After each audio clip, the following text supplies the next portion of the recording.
ಮೂವಿಯ ಮೊದಲ ಸೀನ್ ನಲ್ಲಿ ಜಿಂಗ್ ಹಾ ಅನ್ನೋ ವ್ಯಕ್ತಿಯನ್ನ ತೋರಿಸ್ತಾರೆ. ಜಿಂಗ್ ನ ತಂಗಿಗೆ ಹಾರ್ಟ್ ಪ್ರಾಬ್ಲಮ್ ಇದ್ದಿದ್ರಿಂದ ಅವಳನ್ನ ಹಾಸ್ಪಿಟಲ್ಗೆ ಕರ್ಕೊಂಡು ಬಂದಿರ್ತಾನೆ. ಡಾಕ್ಟರ್ ಜಿಂಗ್ಗೆ ಆದಷ್ಟು ಬೇಗ ನಿನ್ನ ತಂಗಿಯ ಹಾರ್ಟ್ ಆಪರೇಷನ್ ಮಾಡಿಸಿಲ್ಲ ಅಂದ್ರೆ ಅವಳನ್ನ ಉಳಿಸೋದು ಕಷ್ಟ ಅಂತ ಹೇಳ್ತಾನೆ. ಆಕ್ಚುಯಲ್ ಆಗಿ ಜಿಂಗ್ ನ ತಾಯಿ ಕೂಡ ಹಾರ್ಟ್ ಪ್ರಾಬ್ಲಮ್ ನಿಂದಾನೆ ತೀರ್ಕೊಂಡಿರ್ತಾಳೆ. ನಂತರ ಜಿಂಗ್ ನ ತಂದೆ ಕೂಡ ತೀರ್ ಹೋಗಿರ್ತಾನೆ. ತಂದೆ ತಾಯಿ ಇಬ್ಬರು ಇಲ್ಲದ ಕಾರಣ ಈಗ ಜಿಂಗ್ ನ ಹೆಗಲ ಮೇಲೆ ಅವನ ತಂಗಿಯ ಸಂಪೂರ್ಣ ಜವಾಬ್ದಾರಿ ಇರುತ್ತೆ. ಅವನ ತಂಗಿಗೂ ಅವನೇ ಪ್ರಪಂಚವಾಗಿರ್ತಾನೆ. ಜಿಂಗ್ ಒಂದು ಚಿಕ್ಕ ಮೊಬೈಲ್ ಶಾಪ್ ಅನ್ನ ನಡೆಸ್ತಾ ಇರ್ತಾನೆ. ಆ ಮೊಬೈಲ್ ಶಾಪ್ ನ ಹೆಸರು ನೈಸ್ ವೀವ್. ಅದೇ ಸಮಯದಲ್ಲಿ ಅವನ ಫ್ರೆಂಡ್ ಕಾಲ್ ಮಾಡಿ ಒಂದು ವೇರ್ ಹೌಸ್ಗೆ ಬರೋದಕ್ಕೆ ಹೇಳ್ತಾನೆ. ಆ ವೇರ್ ಹೌಸ್ ನಲ್ಲಿ ಒಂದು ಬಟ್ಟೆಯನ್ನ ತೆಗೆದು ಬಾಕ್ಸ್ ಗಳ ದೊಡ್ಡ ಬೆಟ್ಟವನ್ನ ತೋರಿಸ್ತಾನೆ. ಜಿಂಗ್ ನ ಫ್ರೆಂಡ್ ಈ ಎಲ್ಲಾ ಬಾಕ್ಸ್ ಗಳಲ್ಲಿ ರಿಜೆಕ್ಟ್ ಆಗಿರೋ 1,00,000 ಪೀಸ್ ಸೆಕೆಂಡ್ ಹ್ಯಾಂಡ್ ಫೋನ್ ಗಳಿದಾವೆ. ಈ ವೇರ್ ಹೌಸ್ ನ ಓನರ್ ಈಗ ಜೈಲ್ ನಲ್ಲಿದ್ದಾನೆ. ಅದರಿಂದ ಈ ಮೊಬೈಲ್ ಗಳ ಬಾಕ್ಸ್ ಗಳು ಧೂಳು ಹಿಡಿದು ಕೂತಿದಾವೆ. ನೀನ್ ಈ ಮೊಬೈಲ್ ಗಳನ್ನ ತಗೊಳ್ಳೋದಾದ್ರೆ ನಿನಗೆ ಅಷ್ಟು ಮೊಬೈಲ್ ಗಳು ಸೇರಿ 1,00,000 ಇನ್ನಲ್ಲಿ ಸಿಗತ್ತೆ. ಇವುಗಳನ್ನ ನೀನು ರಿಪೇರ್ ಮಾಡಿ ಒಳ್ಳೆ ಪ್ರೈಸ್ ಗೆ ಸೇಲ್ ಮಾಡಬಹುದು ಅಂತ ಹೇಳ್ತಾನೆ. ಜಿಂಗ್ ಈ ಆಫರ್ ಅನ್ನ ಕೇಳಿದ್ಮೇಲೆ ಅವನಿಗೆ ಇದೊಂದು ಗೋಲ್ಡನ್ ಅಪರ್ಚುನಿಟಿ ಅಂತ ಅನ್ಸುತ್ತೆ. ಯಾಕಂದ್ರೆ ಅವನ ತಂಗಿಯ ಆಪರೇಷನ್ ಗಾಗಿ ಲಕ್ಷಾಂತರ ಹಣವನ್ನ ಅವನು ಜೋಡಿಸಬೇಕಾಗಿರುತ್ತೆ. ಆದರೆ ಈಗ ಅವನ ಬಳಿ ಜಾಸ್ತಿ ಹಣ ಇಲ್ಲದೆ ಇರೋ ಕಾರಣ ಕೇವಲ ಒಂದು ಮೊಬೈಲ್ ಅನ್ನ ತಗೊಳ್ತಾನೆ. ಮನೆಗೆ ಬಂದ ನಂತರ ಆ ಮೊಬೈಲ್ ಅನ್ನ ರಿಪೇರ್ ಮಾಡೋದಕ್ಕೆ ಕೂತ್ಕೊಳ್ತಾನೆ. ಫೈನಲಿ ಆ ಮೊಬೈಲ್ ಅನ್ನ ರೆಡಿ ಮಾಡ್ತಾನೆ. ಮಾರನೇ ದಿನ ಜಿಂಗ್ ಬ್ಯಾಂಕ್ಗೆ ಹೋಗ್ತಾನೆ. ಯಾಕಂದ್ರೆ ಈಗ ಅವನು ಅಷ್ಟು ಮೊಬೈಲ್ ಗಳನ್ನ ಪರ್ಚೇಸ್ ಮಾಡಬೇಕು ಅಂತ ಡಿಸೈಡ್ ಆಗಿರ್ತಾನೆ. ಆದರೆ ಅವನ ಬಳಿ ಅಷ್ಟೊಂದು ಹಣ ಇಲ್ಲದ ಕಾರಣ ಬ್ಯಾಂಕ್ ನಿಂದ ಲೋನ್ ಅನ್ನ ತಗೊಳ್ತಾನೆ. ಅಲ್ಲಿಂದ ನೇರವಾಗಿ ಒಂದು ಸೆಕೆಂಡ್ ಹ್ಯಾಂಡ್ ಫೋನ್ ಶಾಪ್ ಗೆ ಹೋಗ್ತಾನೆ. ಕಳೆದ ರಾತ್ರಿ ರೆಡಿ ಮಾಡಿದ್ದ ಫೋನ್ ಅನ್ನ ಆ ಶಾಪ್ ಓನರ್ ಗೆ ತೋರಿಸ್ತಾನೆ. ಮೊಬೈಲ್ ಒಳ್ಳೆ ಕಂಡೀಷನ್ ನಲ್ಲಿ ಇದ್ದಿದ್ರಿಂದ ಶಾಪ್ ಓನರ್ ಆ ಫೋನ್ ಅನ್ನ ತಗೊಳ್ತಾನೆ. ಜಿಂಗ್ ಅವನಿಗೆ ಇದೇ ರೀತಿ ನನ್ನ ಬಳಿ ಸುಮಾರು ಫೋನ್ ಗಳಿದಾವೆ ಅಂತ ಹೇಳ್ತಾನೆ. ಅದಕ್ಕೆ ಶಾಪ್ ಓನರು ನಾನು ಎಲ್ಲಾ ಫೋನ್ ಗಳನ್ನ ತಗೊಳ್ತೀನಿ ಅಂತ ಡೀಲ್ ನ ಡನ್ ಮಾಡ್ತಾನೆ. ಜಿಂಗ್ ಅಷ್ಟು ಮೊಬೈಲ್ ಗಳನ್ನ ರಿಪೇರ್ ಮಾಡಿದ್ರೆ ಎಷ್ಟು ಪ್ರಾಫಿಟ್ ಸಿಗಬಹುದು ಅನ್ನೋದನ್ನ ಕ್ಯಾಲ್ಕುಲೇಟರ್ ನಲ್ಲಿ ಚೆಕ್ ಮಾಡ್ತಾನೆ. ಎಲ್ಲಾ ಫೋನ್ ಗಳನ್ನ ರಿಪೇರ್ ಮಾಡಿ ಸೇಲ್ ಮಾಡಿದ್ರೆ ಅವನಿಗೆ 10 ಲಕ್ಷ ಏನ್ ಪ್ರಾಫಿಟ್ ಆಗುತ್ತೆ ಅನ್ನೋ ಒಂದು ಅಂದಾಜು ಸಿಗುತ್ತೆ. ಅಂದ್ರೆ ಯಾವುದೇ ಕಿರಿಕಿರಿ ಇಲ್ಲದೆ ಅವನ ತಂಗಿಯ ಹಾರ್ಟ್ ಆಪರೇಷನ್ ಅನ್ನ ಮಾಡಿಸಬಹುದು. ಹಾಗೆ ಆಪರೇಷನ್ ನ ನಂತರ ಉಳಿಯೋ ಹಣದಿಂದ ಅವರ ಲೈಫ್ ಕೂಡ ಒಂದು ರೇಂಜ್ ಗೆ ಸೆಟಲ್ ಆಗುತ್ತೆ. ಜಿಂಗ್ ಆ ಮೊಬೈಲ್ ಗಳನ್ನ ಖರೀದಿ ಮಾಡ್ತಾನೆ. ಅವನೊಬ್ಬನೇ ಕೆಲಸ ಮಾಡ್ತಾ ಇದ್ದಿದ್ರಿಂದ ಇನ್ನು ಕೇವಲ 8-10 ಫೋನ್ ಗಳನ್ನ ಮಾತ್ರ ರೆಡಿ ಮಾಡಿರ್ತಾನೆ. ಆದ್ರೆ ಅಷ್ಟರಲ್ಲೇ ಗೌರ್ಮೆಂಟ್ ಇನ್ ಮುಂದೆ ದೇಶದಲ್ಲಿ ಯಾರು ಸೆಕೆಂಡ್ ಹ್ಯಾಂಡ್ ಫೋನ್ ಗಳನ್ನ ಬೈ ಮಾಡೋ ಹಾಗಿಲ್ಲ, ಹಾಗೆ ಸೇಲ್ ಕೂಡ ಮಾಡೋ ಹಾಗಿಲ್ಲ. ಹಾಗೂ ಒಂದ್ ವೇಳೆ ಆ ರೀತಿ ಮಾಡೋದು ಕಂಡು ಬಂದಲ್ಲಿ ಅದನ್ನ ಅಪರಾಧ ಅಂತ ಕನ್ಸಿಡರ್ ಮಾಡಲಾಗುತ್ತೆ ಅಂತ ಒಂದು ರೂಲ್ ಅನ್ನ ಪಾಸ್ ಮಾಡ್ತಾರೆ. ಆದ್ರೆ ಜಿಂಗ್ ನ ಬಳಿ ಬೇರೆ ಏನೋ ಆಪ್ಷನ್ ಇಲ್ದಿರಾ ರೆಡಿ ಮಾಡಿದ್ದ ಫೋನ್ ಗಳನ್ನ ತಗೊಂಡು ಅದೇ ಶಾಪ್ಗೆ ಹೋಗ್ತಾನೆ. ಆದ್ರೆ ಶಾಪ್ ಓನರ್ ಈ ಫೋನ್ ಗಳನ್ನ ನಾನು ತಗೊಳ್ಳಲ್ಲ ಅಂತ ಹೇಳ್ತಾನೆ. ಈಗ ಜಿಂಗ್ ನ ಬಳಿ ಇರೋ ಅಷ್ಟು ಫೋನ್ಗಳು ಯಾವ ಕೆಲಸಕ್ಕೂ ಬರಲ್ಲ. ಇದರಿಂದ ಅವನಿಗೆ ತುಂಬಾ ದುಃಖವಾಗುತ್ತೆ. ಮಾರನೇ ದಿನ ಜಿಂಗ್ ಒಂದು ಮೊಬೈಲ್ ಕಂಪನಿಗೆ ಹೋಗ್ತಾನೆ. ಜಿಂಗ್ ಆ ಕಂಪನಿಯ ಮ್ಯಾನೇಜರ್ ಅನ್ನ ಭೇಟಿಯಾಗಿ ನಂಗೆ ಗೊತ್ತಿದೆ ಸೆಕೆಂಡ್ ಹ್ಯಾಂಡ್ ಫೋನ್ ಗಳನ್ನ ಬೈ ಹಾಗೂ ಸೇಲ್ ಮಾಡೋದು ಇಲ್ಲಿಗಲ್. ಆದ್ರೆ ನನ್ನ ಬಳಿ ನಿಮ್ಮ ಕಂಪನಿಯ ಸುಮಾರು ಫೋನ್ ಗಳಿದಾವೆ. ಆ ಮೊಬೈಲ್ ಪಾರ್ಟ್ಸ್ ಗಳನ್ನ ತೆಗೆದು ನಾವು ಬೇರೆ ದೇಶದಲ್ಲಿ ಸೇಲ್ ಮಾಡಬಹುದು. ಅದರಿಂದ ಒಳ್ಳೆ ಪ್ರಾಫಿಟ್ ಕೂಡ ಆಗುತ್ತೆ ಅಂತ ಹೇಳ್ತಾನೆ. ಅದಕ್ಕೆ ಮ್ಯಾನೇಜರ್ ನೀನ್ ಹೇಳ್ತಾ ಇರೋ ಕೆಲಸ ಅಷ್ಟು ಸುಲಭ ಅಲ್ಲ. ಯಾಕಂದ್ರೆ ಮೊದಲಿಗೆ ನೀನ್ ತಗೊಂಡ್ ಬರೋ ಪಾರ್ಟ್ಸ್ ಗಳ ಕ್ವಾಲಿಟಿ ಚೆಕ್ ಆಗತ್ತೆ. ಆಬ್ವಿಯಸ್ಲಿ ಆ ಪಾರ್ಟ್ಸ್ ಗಳು ಟೆಸ್ಟ್ ನಲ್ಲಿ ಫೇಲ್ ಆಗ್ತವೆ ಅಂತ ಹೇಳ್ತಾನೆ. ಆಗ ಜಿಂಗ್ ಇದ್ದೋನು ನನ್ನ ಕೆಲಸದ ಮೇಲೆ ನನಗೆ ಸಂಪೂರ್ಣ ವಿಶ್ವಾಸ ಇದೆ. ನಾನು ಪಾರ್ಟ್ಸ್ ಗಳನ್ನ ತುಂಬಾ ಸೇಫ್ ಆಗಿ ರಿಮೂವ್ ಮಾಡ್ತೀನಿ. ಅದರಿಂದ ಅವುಗಳು ಕ್ವಾಲಿಟಿ ಟೆಸ್ಟ್ ನಲ್ಲಿ ಈಸಿಯಾಗಿ ಪಾಸ್ ಆಗುತ್ತೆ ಅಂತ ಹೇಳ್ತಾನೆ. ಕೊನೆಗೆ ಮ್ಯಾನೇಜರ್ ಸರಿ ಫಸ್ಟ್ ಕ್ವಾಲಿಟಿ ಟೆಸ್ಟ್ ನಲ್ಲಿ ಪಾರ್ಟ್ಸ್ ಗಳು ಪಾಸ್ ಆಗ್ಲಿ, ಆಮೇಲೆ ಮಿಕ್ಕಿದ್ ನೋಡೋಣ ಅಂತ ಹೇಳಿ ಅಲ್ಲಿಂದ ಹೊರಟೋಗ್ತಾನೆ. ಈ ಕಡೆ ಜಿಂಗ್ ನ ಶಾಪ್ಗೆ ಬ್ಯಾಂಕ್ ನ ವ್ಯಕ್ತಿ ಬರ್ತಾನೆ.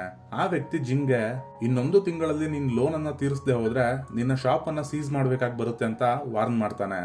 ಜಿಂಗ್ ಮೊಬೈಲ್ ಪಾರ್ಟ್ಸ್ ಗಳನ್ನ ರಿಮೂವ್ ಮಾಡೋದಕ್ಕೆ ಶುರು ಮಾಡ್ತಾನೆ. ನೆಕ್ಸ್ಟ್ ಸೀನ್ ನಲ್ಲಿ ಆ ಪಾರ್ಟ್ಸ್ ಗಳನ್ನ ಕ್ವಾಲಿಟಿ ಟೆಸ್ಟ್ ಗೆ ಕಳಿಸಲಾಗುತ್ತೆ. ಕ್ವಾಲಿಟಿ ಟೆಸ್ಟ್ ನಲ್ಲಿ ಎಲ್ಲಾ ಪಾರ್ಟ್ಸ್ ಗಳು ಪಾಸ್ ಆಗ್ತವೆ. ನಂತರ ಜಿಂಗ್ ಕಂಪನಿಯ ಮ್ಯಾನೇಜರ್ ಬಳಿ ಹೋಗಿ ಎಲ್ಲಾ ಪಾರ್ಟ್ಸ್ ಗಳು ಕ್ವಾಲಿಟಿ ಟೆಸ್ಟ್ ನಲ್ಲಿ ಪಾಸ್ ಆಗಿದಾವೆ ಅಂತ ಹೇಳ್ತಾನೆ. ಆದ್ರೆ ಮ್ಯಾನೇಜರ್ ಆ ಪಾರ್ಟ್ಸ್ ಗಳನ್ನ ನಾವು ಬೈ ಮಾಡೋದಿಲ್ಲ ಅಂತ ಹೇಳ್ಬಿಡ್ತಾನೆ. ಅದೇ ಸಮಯದಲ್ಲಿ ಜಿಂಗ್ ಆ ಕಂಪನಿಯ ಓನರ್ ಬರ್ತಿರೋದನ್ನ ನೋಡ್ತಾನೆ. ಆದ್ರೆ ಕಂಪನಿಯ ಓನರ್ ಅರ್ಜೆಂಟ್ ಆಗಿ ಎಲ್ಲೋ ಹೊರಟಿರ್ತಾನೆ. ಜಿಂಗ್ ಓನರ್ ನ ಬಳಿ ಮಾತಾಡೋದಕ್ಕೆ ತುಂಬಾ ಟ್ರೈ ಮಾಡ್ತಾನೆ. ಆದ್ರೆ ಕಂಪನಿಯ ಓನರ್ ಕೆಲವೇ ಸಮಯದಲ್ಲಿ ಒಂದು ಟ್ರೈನ್ ಅನ್ನ ಹತ್ಕೊಳ್ಬೇಕಿರುತ್ತೆ. ಅದರಿಂದ ಜಿಂಗ್ ನ ಮಾತುಗಳನ್ನ ಕೇಳದೆ ಅಲ್ಲಿಂದ ಹೊರಟೋಗ್ತಾನೆ. ಜಿಂಗ್ ಅವನ ಸ್ಕೂಟರ್ ನಲ್ಲಿ ಕಾರನ್ನ ಫಾಲೋ ಮಾಡ್ತಾನೆ. ಆದ್ರೆ ಗಡಿಬಿಡಿಯಲ್ಲಿ ಜಿಂಗ್ಗೆ ಒಂದು ಆಕ್ಸಿಡೆಂಟ್ ಆಗುತ್ತೆ. ಆದ್ರೂ ಅವನು ಸೋಲನ್ನ ಒಪ್ಕೊಳ್ಳೋದಿಲ್ಲ. ಏನೇನೋ ಸರ್ಕಸ್ ಮಾಡಿ ಟ್ರೈನ್ ನ ರೀಚ್ ಆಗಿ ಕಂಪನಿಯ ಓನರ್ ಎದುರಿಗೆ ಹೋಗಿ ಕೂತ್ಕೊಳ್ತಾನೆ. ಸರ್ ದಯವಿಟ್ಟು ನನಗೆ 10 ನಿಮಿಷ ಟೈಮ್ ಕೊಡಿ ಅಂತ ಕೇಳ್ಕೊಳ್ತಾನೆ. ಜಿಂಗ್ ನ ಛಲವನ್ನ ನೋಡಿ ಸರಿ ಅಂತ 10 ನಿಮಿಷಗಳ ಸಮಯವನ್ನ ಕೊಡ್ತಾನೆ. ಜಿಂಗ್ ನ ಪ್ರಪೋಸಲ್ ಅನ್ನ ಕೇಳಿದ ನಂತರ ಸಪೋಸ್ ನಿನ್ನ ಎಲ್ಲಾ ಮೊಬೈಲ್ ಪಾರ್ಟ್ಸ್ ಗಳು ಕ್ವಾಲಿಟಿ ಟೆಸ್ಟ್ ನಲ್ಲಿ ಪಾಸ್ ಆದ್ರೆ ನಾನು ಅವುಗಳನ್ನ ಬೈ ಮಾಡ್ತೀನಿ. ಆದ್ರೆ ಒಂದ್ ವಿಷಯ, ಈ ಕೆಲಸದಲ್ಲಿ ನಿನಗೆ ಯಾವುದೇ ರೀತಿಯ ಅಡ್ವಾನ್ಸ್ ಆಗ್ಲಿ ಅಥವಾ ಮ್ಯಾನ್ ಪವರ್ ಆಗ್ಲಿ ನಾನು ಕೊಡೋದಿಲ್ಲ ಅಂತ ಹೇಳ್ತಾನೆ. ಜಿಂಗೆ ಅದನ್ನ ಕೇಳಿ ಬೇಜಾರೇನೋ ಆಗುತ್ತೆ, ಆದ್ರೆ ಅವನ ಬಳಿ ಬೇರೆ ಏನೋ ಆಪ್ಷನ್ ಇಲ್ಲದೆ ಸರಿ ಅಂತ ಒಪ್ಕೊಳ್ತಾನೆ. ನೆಕ್ಸ್ಟ್ ಸೀನ್ ನಲ್ಲಿ ಜಿಂಗ್ ತನ್ನ ತಂಗಿಯನ್ನ ಸ್ಕೂಲ್ ನಿಂದ ಕರ್ಕೊಂಡು ಮನೆಗೆ ಹೋಗ್ತಿರುವಾಗ ಅವನ ತಂಗಿ ಗಾಯಗಳನ್ನ ನೋಡಿ ಬೈಕ್ ಅನ್ನ ನಿಧಾನಕ್ಕೆ ಓಡಿಸು ಅಂತ ಹೇಳ್ತಾಳೆ. ಮಾರನೇ ದಿನ ಜಿಂಗ್ ತನ್ನ ಫ್ರೆಂಡ್ ಅನ್ನ ಭೇಟಿ ಮಾಡಿ ಈ ಪ್ರಾಜೆಕ್ಟ್ ನಲ್ಲಿ ತನ್ನ ಜೊತೆ ಕೆಲಸ ಮಾಡು ಅಂತ ಕೇಳ್ಕೊಳ್ತಾನೆ. ಯಾಕಂದ್ರೆ ಜಿಂಗ್ಗೆ ಈಗ ಒಬ್ಬ ನಂಬಿಕಸ್ಥ ವ್ಯಕ್ತಿಯ ಅವಶ್ಯಕತೆ ಇರುತ್ತೆ. ಅದಕ್ಕೆ ಅವನ ಫ್ರೆಂಡು ನೀನ್ ಇವಾಗ ತಗೊಂಡಿರೋ ಕೆಲಸದಲ್ಲಿ ತುಂಬಾ ರಿಸ್ಕ್ ಇದೆ ಅಂತ ಹೇಳ್ತಾನೆ. ಆಗ ಜಿಂಗು ನನ್ನ ತಂಗಿಯ ಆಪರೇಷನ್ ಅನ್ನ ಇನ್ನೊಂದು ವರ್ಷದೊಳಗೆ ಮಾಡಿಸ್ಲೇಬೇಕು, ಹಾಗೆ ಚಿಕ್ಕ ಪುಟ್ಟ ಕೆಲಸಗಳನ್ನ ಮಾಡೋದ್ರಿಂದ ಲಕ್ಷಾಂತರ ಹಣವನ್ನ ಗಳಿಸೋಕೆ ಸಾಧ್ಯ ಇಲ್ಲ, ಅದಕ್ಕೆ ನಾನು ಈ ರಿಸ್ಕ್ ಅನ್ನ ತಗೊಂಡಿದ್ದೀನಿ ಅಂತ ಹೇಳ್ತಾನೆ. ಜಿಂಗ್ನ ಮಾತುಗಳನ್ನ ಕೇಳಿದ್ಮೇಲೆ ಅವನ ಫ್ರೆಂಡ್ ಕೂಡ ಸರಿ ಅಂತ ಒಪ್ಕೊಳ್ತಾನೆ. ಈಗ ಜಿಂಗ್ಗೆ ಒಂದು ಟೀಮ್ ಹಾಗೂ ಒಂದು ದೊಡ್ಡ ಜಾಗದ ಅವಶ್ಯಕತೆ ಇರುತ್ತೆ. ಯಾಕಂದ್ರೆ ಅಷ್ಟೊಂದು ಫೋನ್ಗಳನ್ನ ರಿಪೇರ್ ಮಾಡೋದಕ್ಕೆ ಒಂದೊಳ್ಳೆ ಜಾಗ ಹಾಗೂ ಒಂದು ಟೀಮ್ ಬೇಕೇ ಬೇಕು. ಆದ್ರೆ ಜಿಂಗ್ನ ಬಳಿ ಹಣ ಇರಲ್ಲ. ಇನ್ನೊಂದ್ ಕಡೆ ಬ್ಯಾಂಕ್ನವರು ಅವನು ಲೋನ್ ಕಟ್ಟಿಲ್ಲ ಅಂತ ಅವನ ಶಾಪ್ ಅನ್ನ ಕೂಡ ಸೀಸ್ ಮಾಡ್ಬಿಡ್ತಾರೆ. ಜಿಂಗ್ ಎಂತ ಪರಿಸ್ಥಿತಿಗೆ ಬರ್ತಾನೆ ಅಂದ್ರೆ ದುಡ್ಡಿಗೋಸ್ಕರ ಅವನ ಸ್ಕೂಟರ್ ಅನ್ನ ಕೂಡ ಸೇಲ್ ಮಾಡ್ಬೇಕಾಗಿ ಬರುತ್ತೆ. ನೆಕ್ಸ್ಟ್ ಸೀನ್ ನಲ್ಲಿ ಇನ್ನೊಬ್ಬ ಫ್ರೆಂಡ್ ನ ಬಳಿ ಹೋಗಿ ನನಗೆ ಕೆಲಸದ ಅವಶ್ಯಕತೆ ತುಂಬಾ ಇದೆ, ಹೇಗಾದ್ರೂ ಮಾಡಿ ಒಂದು ಕೆಲಸ ಕೊಡಿಸು ಅಂತ ಕೇಳ್ಕೊಳ್ತಾನೆ. ಜಿಂಗ್ ನ ಫ್ರೆಂಡು ವಿಂಡೋ ಕ್ಲೀನಿಂಗ್ ಕೆಲಸವನ್ನ ಕೊಡಿಸ್ತಾನೆ. ನಂತರ ಮೊಬೈಲ್ ಗಳನ್ನ ರಿಪೇರ್ ಮಾಡೋದಕ್ಕೆ ಒಂದು ಗೋಡೌನ್ ಅನ್ನ ಬಾಡಿಗೆಗೆ ತಗೊಳ್ತಾನೆ. ಈಗ ಎದುರಿಗೆ ಇರೋ ಸಮಸ್ಯೆ ಏನಂದ್ರೆ ಜಿಂಗ್ ಯಾರನ್ನಾದ್ರೂ ಕೆಲಸಕ್ಕೆ ಅಂತ ತಗೊಂಡ್ರೆ ಅವರಿಗೆ ಸಂಬಳ ಕೊಡೋದಕ್ಕೂ ಅವನ ಬಳಿ ಹಣ ಇಲ್ಲ. ಅದಕ್ಕೆ ಅವನು ಕೆಲಸ ಹಾಗೂ ಹಣ ಎರಡೂ ಇಲ್ಲದೆ ಇರುವಂತ ವ್ಯಕ್ತಿಗಳನ್ನ ಹುಡ್ಕೋಕೆ ಶುರು ಮಾಡ್ತಾನೆ. ಜೊತೆಗೆ ಅವರು ಇದೇ ಫೀಲ್ಡ್ ನಲ್ಲಿ ಮೊದಲು ಕೆಲಸ ಕೂಡ ಮಾಡಿರ್ಬೇಕು. ಮೊದಲಿಗೆ ಜಿಂಗ್ ಒಬ್ಬ ಲೇಡಿಯನ್ನ ಭೇಟಿ ಆಗ್ತಾನೆ. ಈಕೆ ಇದಕ್ಕೂ ಮೊದಲು ಒಂದು ಎಲೆಕ್ಟ್ರಾನಿಕ್ಸ್ ಕಂಪನಿಯಲ್ಲಿ ಕೆಲಸವನ್ನ ಮಾಡ್ತಿರ್ತಾಳೆ. ಆದರೆ ಅಲ್ಲಿ ಒಂದು ಆಕ್ಸಿಡೆಂಟ್ ಆದಾಗಿನಿಂದ ಆಕೆಗೆ ಕಿವಿ ಸರಿಯಾಗಿ ಕೇಳಿಸ್ತಿರೋದಿಲ್ಲ. ಅದೇ ಕಾರಣಕ್ಕೆ ಅವಳನ್ನ ಕೆಲಸದಿಂದ ತೆಗೆದು ಹಾಕಿರ್ತಾರೆ. ಈಗ ಚಿಕ್ಕ ಪುಟ್ಟ ಕೆಲಸಗಳನ್ನ ಮಾಡ್ಕೊಂಡು ಆಕೆ ತನ್ನ ಜೀವನವನ್ನ ನಡೆಸ್ತಾ ಇರ್ತಾಳೆ. ಜಿಂಗ್ ಆಕೆಗೆ ಕೆಲಸವನ್ನ ಎಕ್ಸ್ಪ್ಲೈನ್ ಮಾಡಿ ನಾವು ಒಟ್ಟಾಗಿ ಕೆಲಸ ಮಾಡೋಣ, ಹಾಗೆ ಜೀವನದಲ್ಲಿ ತುಂಬಾ ಮುಂದೆ ಹೋಗೋಣ ಅಂತೇಳಿ ಭರವಸೆಯನ್ನ ಕೊಡ್ತಾನೆ. ಅದಕ್ಕೆ ಆಕೆ ಕೂಡ ಸರಿ ಅಂತ ಕೆಲಸ ಮಾಡೋದಕ್ಕೆ ಒಪ್ಕೊಳ್ತಾಳೆ. ನಂತರ ಜಿಂಗ್ ಇನ್ನೊಬ್ಬ ವ್ಯಕ್ತಿಯನ್ನ ಭೇಟಿ ಮಾಡ್ತಾನೆ. ಈ ವ್ಯಕ್ತಿ ಮೊದಲು ಒಂದು ಕಂಪನಿಯಲ್ಲಿ ಮ್ಯಾನೇಜರ್ ಆಗಿ ಕೆಲಸ ಮಾಡ್ತಾ ಇದ್ದ, ಜೊತೆಗೆ ಒಬ್ಬ ಫೈಟರ್ ಕೂಡ ಆಗಿದ್ದ.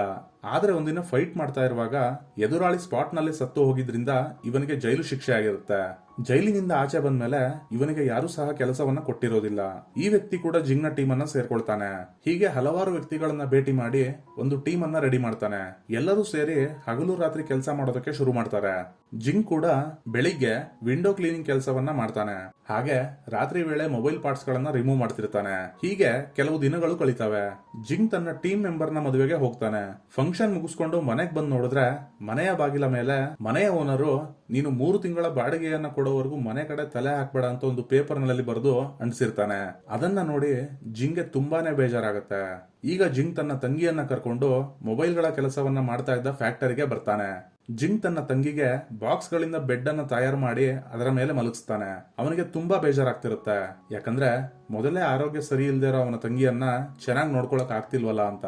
ಹಾಗೆ ಅವನ ಕೈಯಲ್ಲಿ ಹಣ ಇಲ್ಲದೆ ಇರೋದ್ರಿಂದ ಆ ಫ್ಯಾಕ್ಟರಿಯ ಬಾಡಿಗೆಯನ್ನ ಕೂಡ ಕಟ್ಟಿರೋದಿಲ್ಲ. ಫ್ಯಾಕ್ಟರಿಯ ಓನರ್ ಬಂದು ಇನ್ನೊಂದು ವಾರದೊಳಗೆ ನಿನ್ ಬಾಡಿಗೆ ಕಟ್ಟಿಲ್ಲ ಅಂದ್ರೆ ಈ ಫ್ಯಾಕ್ಟರಿಯನ್ನ ಖಾಲಿ ಮಾಡ್ಬೇಕಾಗುತ್ತೆ ಅಂತ ಹೇಳ್ತಾನೆ.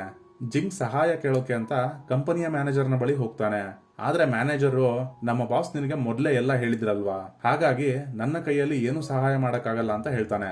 ಈಗ ಜಿಂಗೆ ಏನ್ ಮಾಡ್ಬೇಕು ಅಂತಾನೆ ಅರ್ಥ ಆಗ್ದಿರಾ ತನ್ನ ಟೀಮ್ ಮೆಂಬರ್ಸ್ಗೆ ನಾನು ಇವತ್ತಿನವರೆಗೂ ನಿಮಗೆ ₹1 ಕೂಡ ಕೊಟ್ಟಿಲ್ಲ, ಹಾಗೆ ಮುಂದೆ ಏನು ಅಂತಾನೂ ಗೊತ್ತಿಲ್ಲ.